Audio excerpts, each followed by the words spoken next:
try and communicate with them on their own terms. The last thing they need are these bystanders trying to intervene in this situation. You can see that one individual trying to approach the vehicle, and other folks trying to pull him back. But they need to really move. They need to get out of the way, because if things get violent here, if LAPD finds themselves in a position where they have to use force, people can get hurt. Not just the suspect, but all of these people are in danger.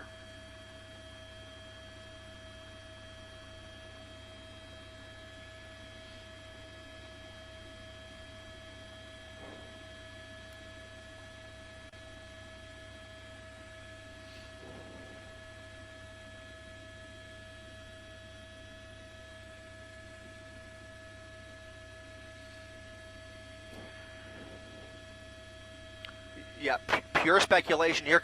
Now he's showing a picture of somebody. He's showing. Okay, so now he's waving a picture out of the window, and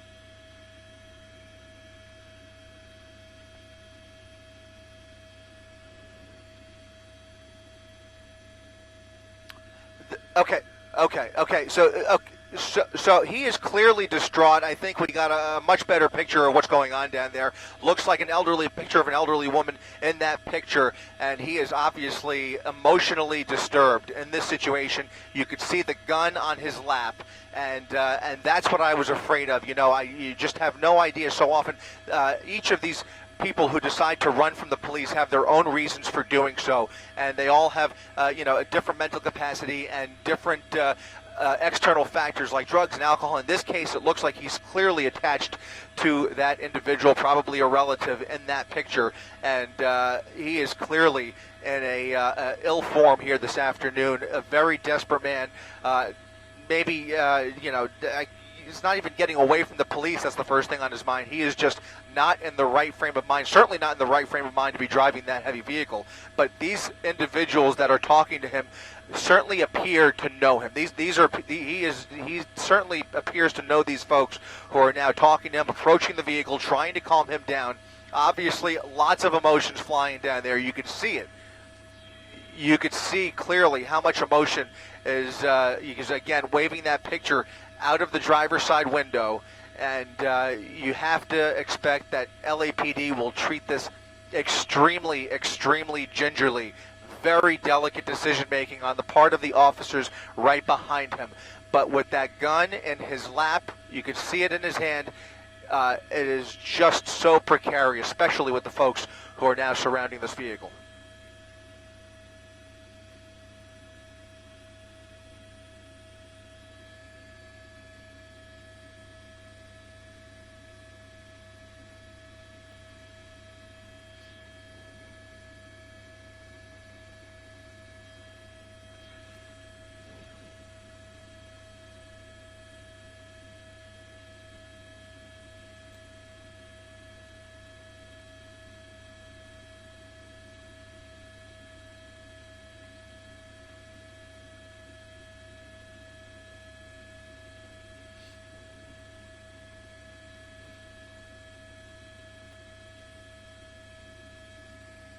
Yeah, I mean, if there's any silver lining here, because he sat over on 108th for so long, they had the opportunity to call in the SWAT team. So the SWAT team is not far behind this contingent of officers, and that would include a negotiator. So at some point here, you're going to see that negotiator get involved. Hopefully they can make contact with the driver somehow, some way, whether it's through relatives or whether they have a cell phone for this guy to communicate with him.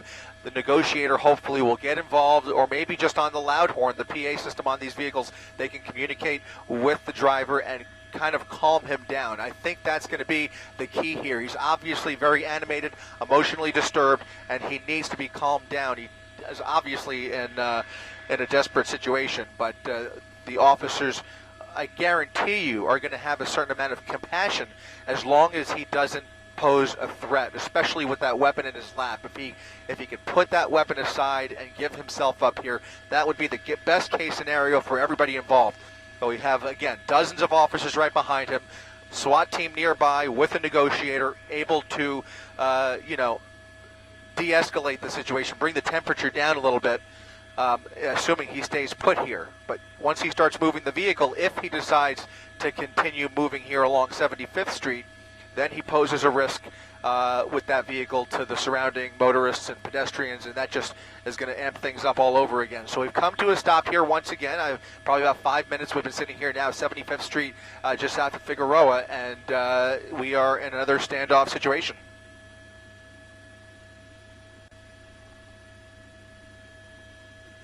Say again, Jay?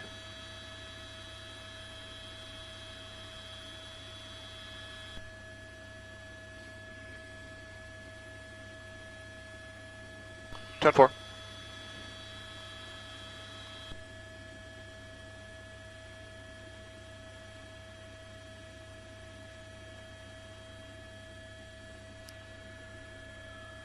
I need them to dump World News.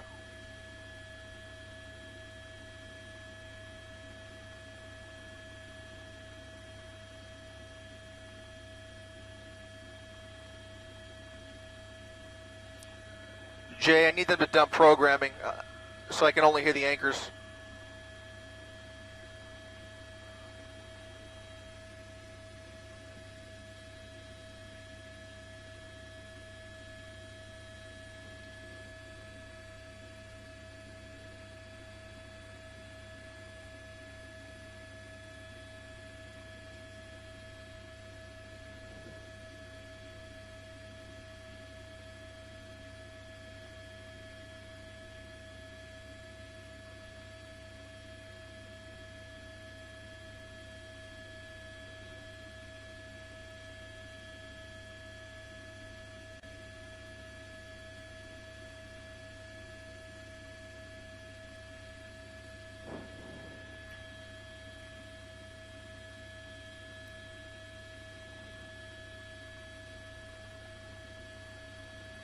On the move again. Here we go.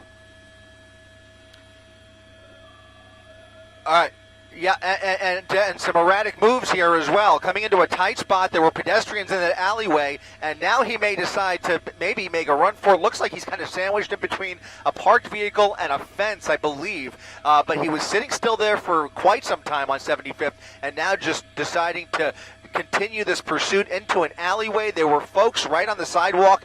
They were narrowly missed by this vehicle, regardless of how well they know this individual. Again, I reiterate, he is clearly not in the right frame of mind to be. There are.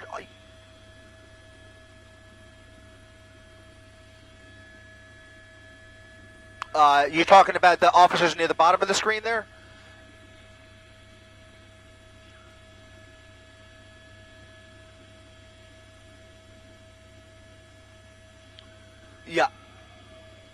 Yeah, he definitely made that turn and then came to a stop. Looked like he was kind of sandwiched. Now, this is a tough spot, too, because of the narrow alleyway. It's very tough for LAPD to now make their way through this alleyway, although I can guarantee you they're going to try and cut him off on the other side here. Obviously, they've had some time to get other units in position. If those are indeed police officers adjacent to that alleyway there, they obviously have had some time. In fact, you can see Figueroa now shut down on the left-hand side of your screen, and sure enough, on the bottom of your screen, that's going to be 74th Street, and they have 74th is now completely shut down. That's how LAPD has accessed that alleyway, and now they have numerous units moving into position here. He's basically boxed in. I can't say that the pursuit is over yet, because he could certainly maneuver through here and maybe even crash into another black and white, but and try and get away. He could certainly try, but it does look from this vantage point that they basically have him boxed in here. The problem is, if they're going to approach that vehicle, they have very little room to maneuver with because of the narrow space they're working with.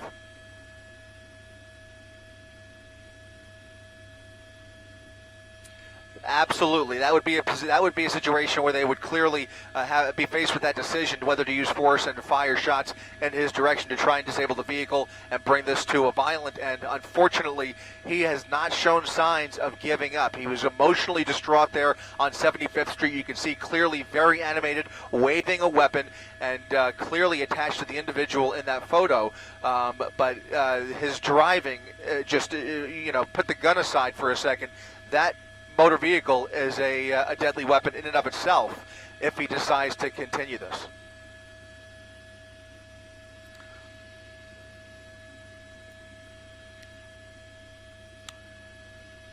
Yes.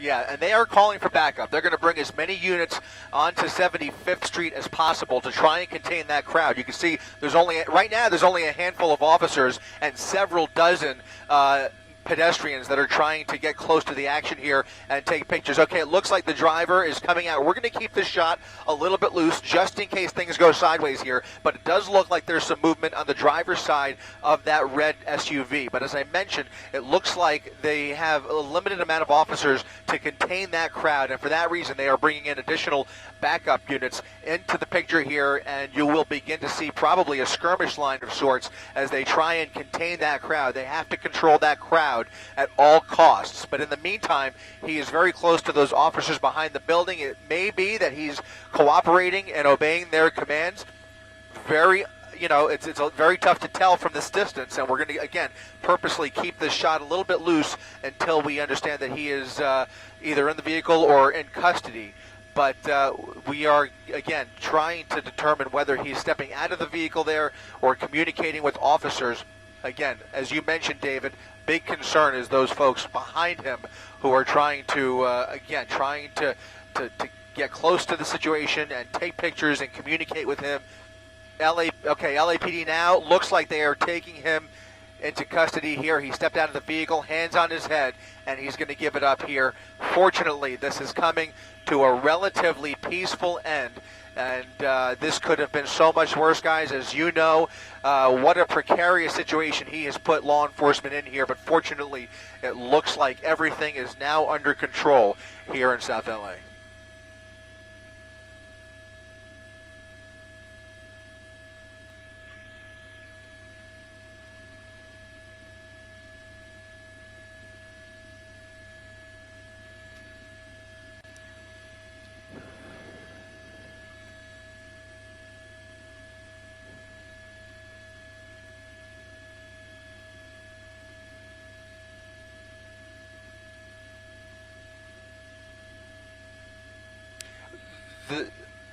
Yeah, great work by the LAPD. They had a little bit of luck on their side there. Fortunately, he managed to bring this into a confined space where he was, away from a lot of that crowd that we saw on Vermont Avenue. You know, that we often talk about how we'd rather see these pursuits on the freeway, and you can understand why. Because on the freeway, law enforcement has so many more options. First of all, there's no pedestrians on the freeway, and they can shut down the freeway. They can create roadblocks and traffic breaks and kind of maneuver, especially when there's not a lot of traffic around, until a driver decides to give himself up. But once you put yourself in a residential situation like this, and there are so many people around, there were just so many possibilities, potential casualties if things turn violent. Fortunately, though, that's not the case here, and he was able to give himself up peacefully.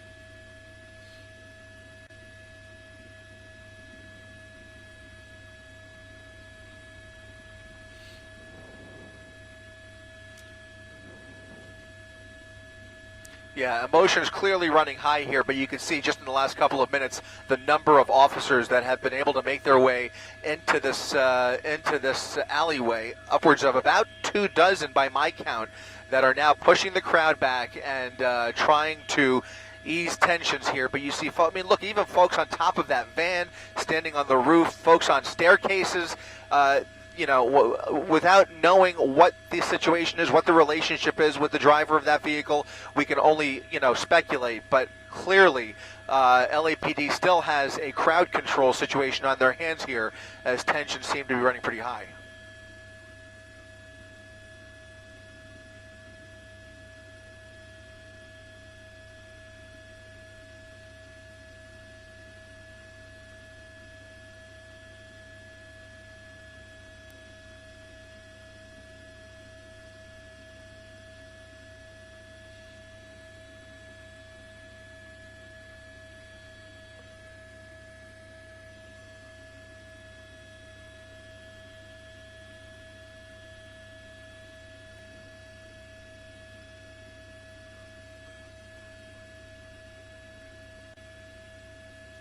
Jay.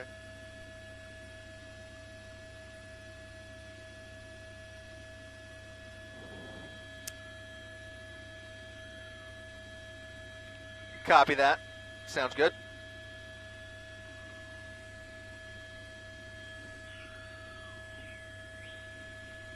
Yeah, no problem.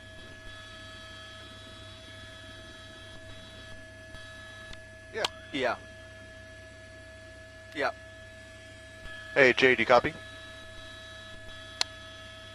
Okay, LAPD's asking us for the tape of the gun on his lap. Are you okay with us giving it to him or no? Okay. Okay. No more. Yeah, air support. Because they're looking for the gun right now. They don't know where it is, but they want to know if it was on his lap.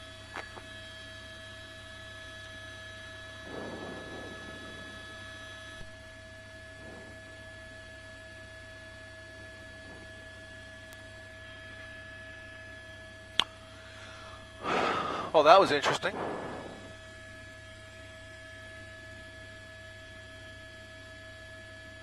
Yeah.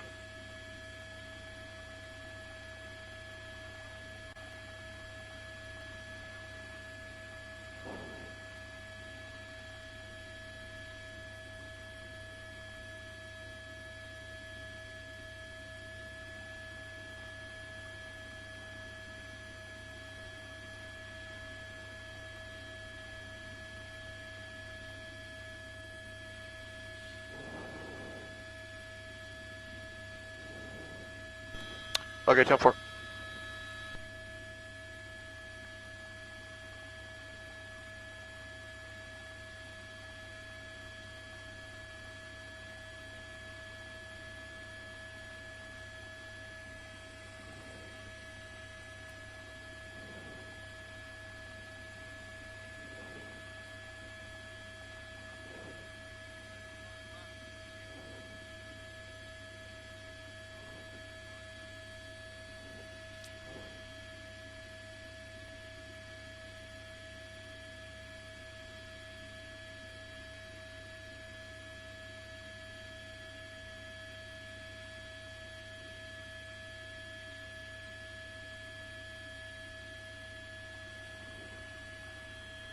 Yeah.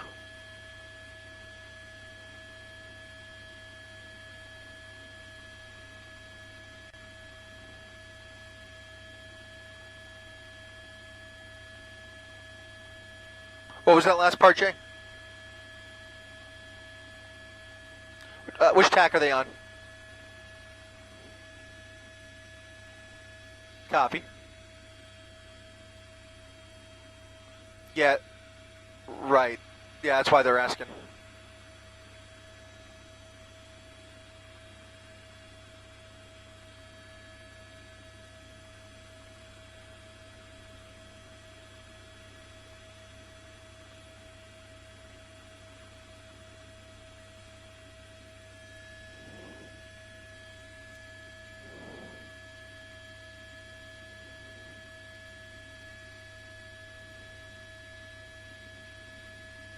Scanner 1.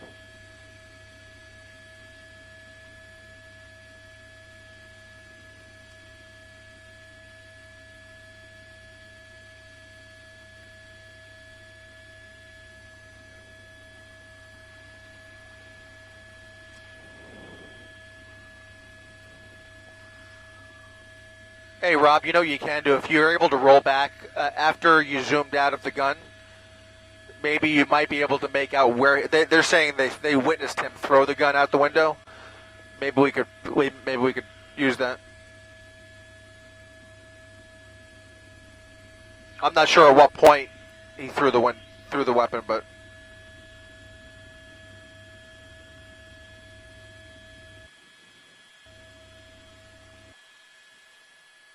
no, the officer witnessed him throw it, toss it out maybe the passenger window.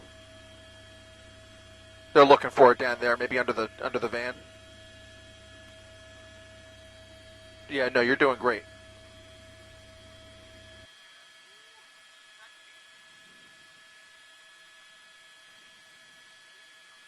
It was a big gun. What do they call that? An eagle? Desert Eagle, yeah.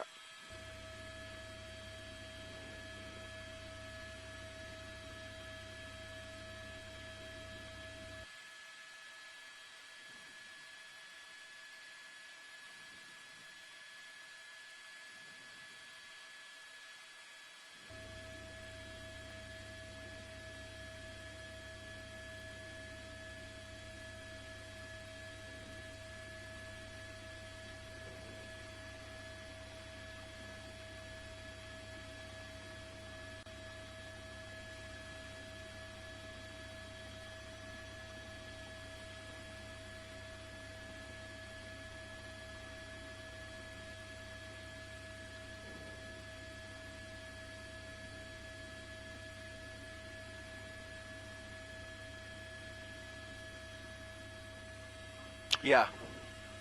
Yeah, there were.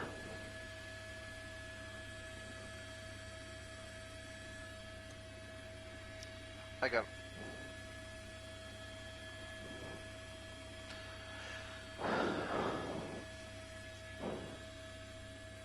Yeah, fast forward over to when he made the turn into the alley.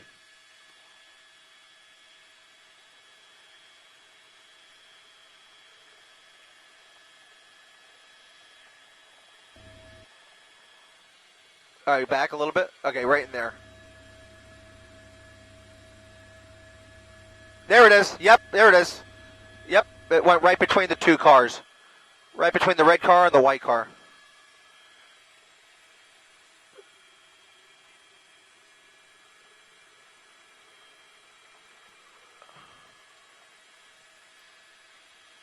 Under the red car. Under the red car. Try under the red car. Keep going. Keep going. See who walked back there.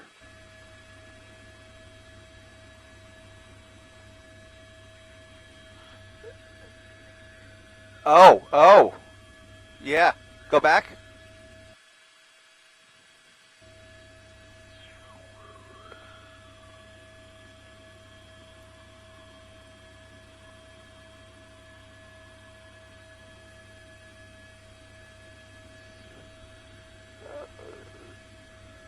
I don't think he picked it up. Yeah.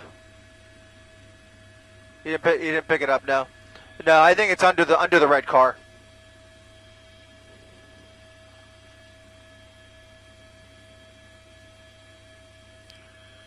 Hey Jay, go ahead.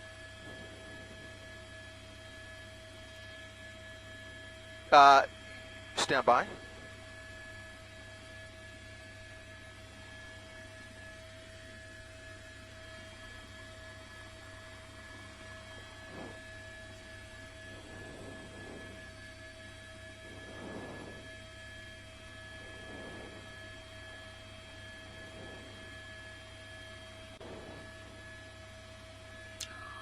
Great.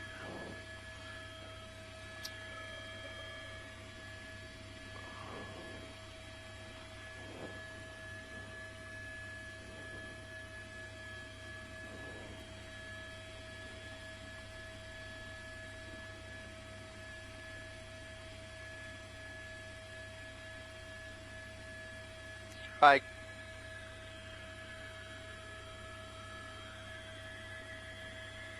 Go for it, Jay.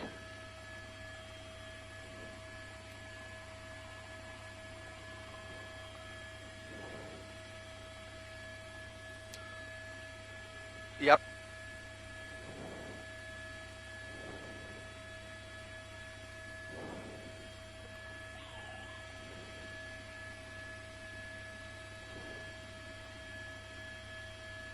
Okay.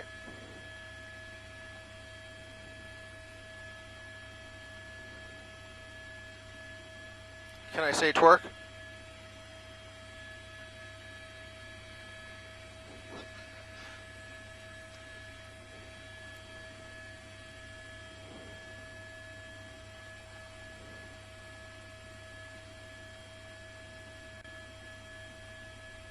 Great.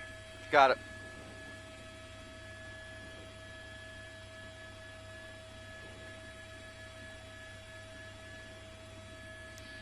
Copy. I don't know. It seemed like it went under the red car. Did they look under there?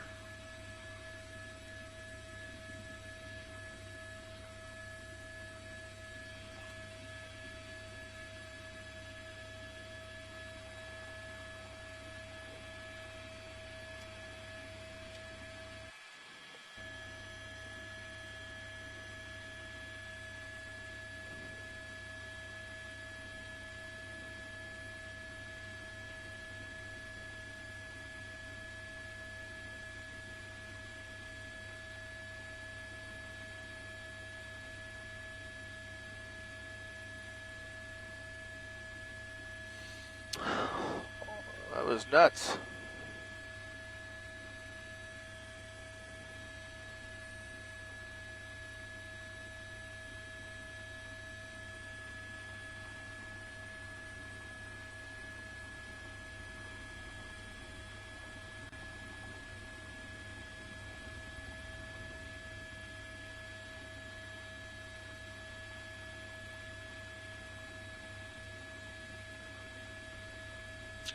No.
Nice job. That was a tough one.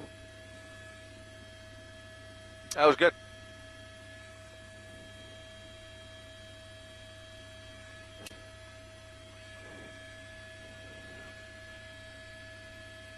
Oh, big time.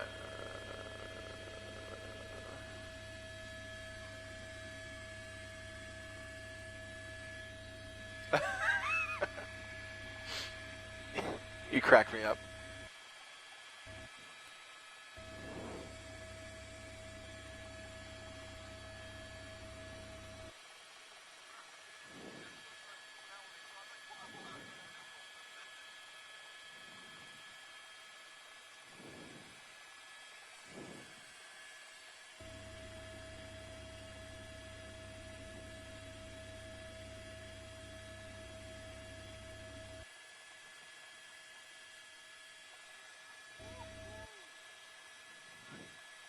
That's a Desert Eagle, yeah.